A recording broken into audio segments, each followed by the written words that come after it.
and welcome to Joya Books with me, Miss Joy. Today's novel is The Invisible Man by H.G. Wells. Released in 1897 and totaling 149 pages, it is a classic science fiction story. Sharing his views on the book today is author and teacher T.C.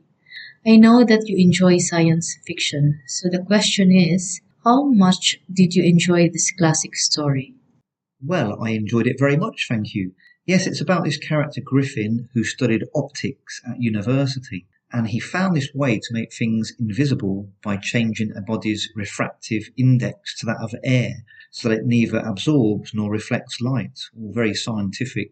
Apparently, it's physically impossible to do that, but we'll ignore that in the interests of the suspension of disbelief. So Griffin tries this on a cat, and there's this rather amusing description of the cat's eyes moving around his room after he's successfully completed his experiment.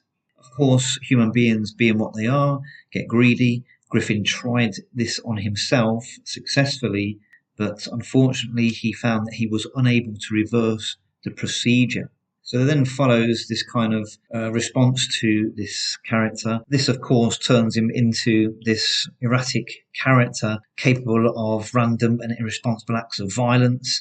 An almost classic stock character in science fiction. I'm probably sure that some of you are thinking of the Incredible Hulk as I talk about this aspect of science fiction here. This mysterious man, who we know as Griffin, arrives in an English inn in Sussex during a snowstorm, so that's the beginning of the story. Now, of course, people are always suspicious of newcomers in any town, especially in that time. The book was, of course, written in the 19th century, and he is all covered up, okay? So he's covered in bandages, got his long coat on, big hat on. Quite scary, really, as a character. I do remember seeing a television dramatisation of this when I was a child and being terrified of it. I imagine if I watched it now, it wouldn't scare me at all, but back then it was, really something to be fearful of. So there's these nice extracts here. So here's a little bit here. She stood gazing at him, too surprised to speak. He held a white napkin over the lower part of his face, so that his mouth and jaws were completely hidden, and was the reason of the muffled voice. But what startled Mrs. Hall was the fact that all the forehead above his blue glasses was covered by bandages, which also covered his ears, leaving not a scrap of his face exposed. Yeah, really interesting writing style from H.G. Wells, master of science fiction, of course. And I like the way that this character is introduced, the lovely mystery about this Griffin character.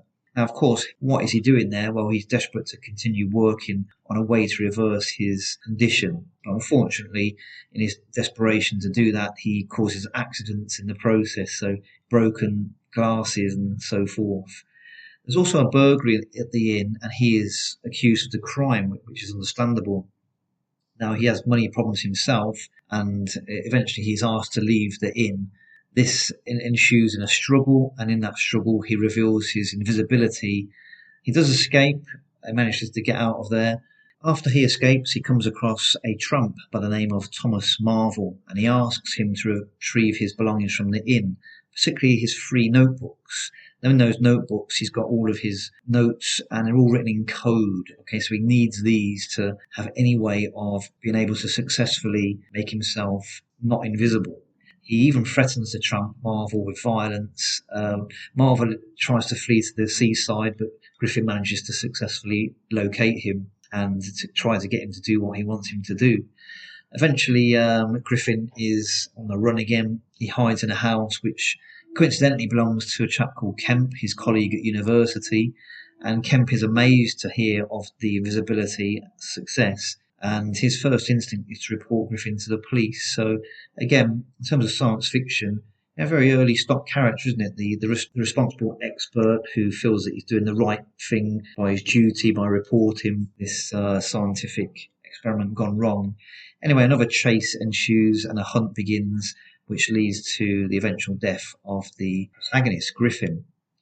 It's a fairly short read. It won't cause any difficulty in terms of the language, despite its age. It's written in the third-person narrative. In fact, some of his other books are written in the first person, aren't they? I do recall The Island of Dr. Moreau, I think it is, which is written effectively in the first person. This is in the third person. A little bit unusual for some of H.G. Wells' more famous texts. I like the lighter moments. I think I mentioned the cat earlier. It's just about a nice blend of irony, humour, and the serious situation that Griffin is in. Again, you've got to remember that it was written over a century ago, and if you take that into account, I think you can really see the incredible imagination that H.G. Wells possessed. And again, his writing really is still considered to be the forefather of everything that's followed, and rightly so. So do check this book out. It's a quick read, but it's an enjoyable one and well worth a look. Well, thank you very much for your review of the book, TC. It sounds like a very interesting read. The Invisible Man by H.G. Wells is available from all good book outlets. Thank you for joining me, and please remember to like and subscribe to my channel, Joya Books.